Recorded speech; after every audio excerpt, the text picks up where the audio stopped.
day 8 on the carnivore diet, and I think there is a strategy shift needed right now because I am stuck with the objective of gaining weight and the calories that I'm actually able to take in on this diet.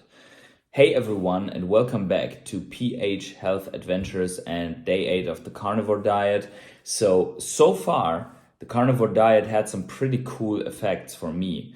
After more than a week, I have lost all of the inflammatory belly coming out, like the belly that is coming out to the front. I've lost that all. That has gone. I also feel pretty great.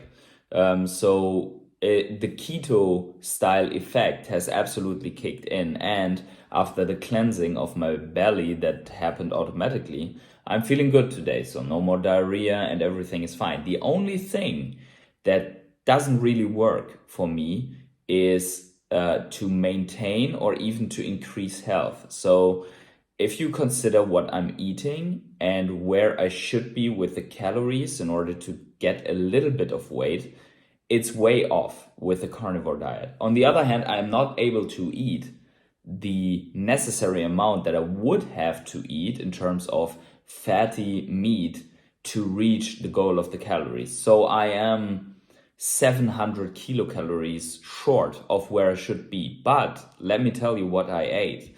So I ate 5 eggs today.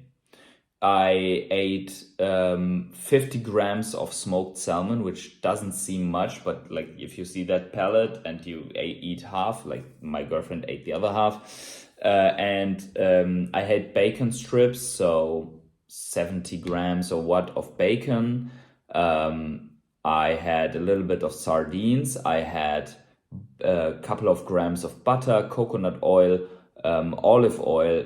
Technically, olive oil shouldn't be allowed on the carnivore, like pure carnivore, because it doesn't come from an animal, right?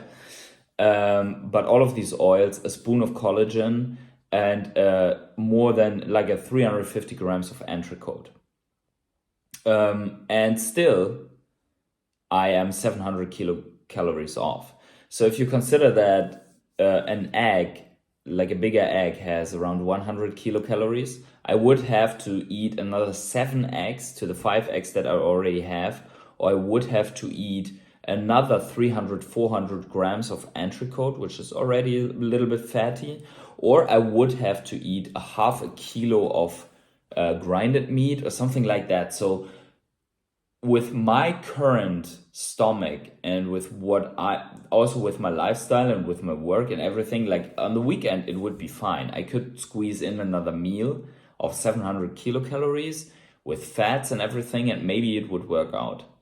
But considering that I have a job where I have to fly to another country and then stay there for a couple of days, where it's already difficult to get the right things, it would be absolutely impossible to reach the calories goals, and therefore to be able to maintain the weight or even increase the weight, which is one of the most important things. So that at least is the analysis for now. However, the other goal is to maintain gut health, and I think that is perfectly clear. So I think the right way here to transition is to go to a ketovore diet, so that it's like more keto. So first of all, the oils that I already mentioned are a little bit in that direction already, like olive oil.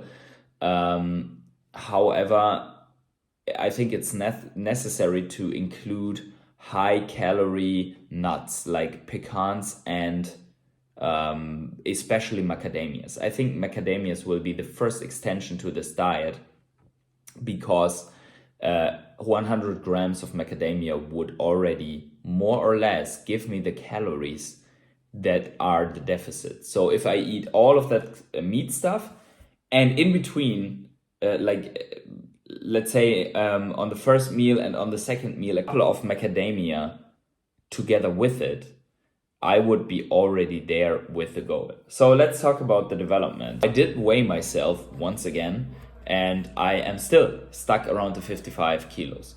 So actually what does work is to maintain more or less the same weight but it's really barely possible with what I'm doing right now. And the next days when I'm on a business trip is basically impossible to get the same amount of calories in just from like hotel breakfast and then being at the job and then being in a hotel room and maybe going out for dinner. Yeah, I can go to find a steakhouse maybe, but what if colleagues want to go with me somewhere, right? Then everything changes. What if it's a sushi place? I can get sashimi, but how much sashimi do I have to eat raw fish to get to where I want to be? And then also needs to be salmon, cannot be all tuna, because if I eat too much tuna, I will just add on top of all the heavy metal poisoning stuff that I already have, counting down the days to the detox, right?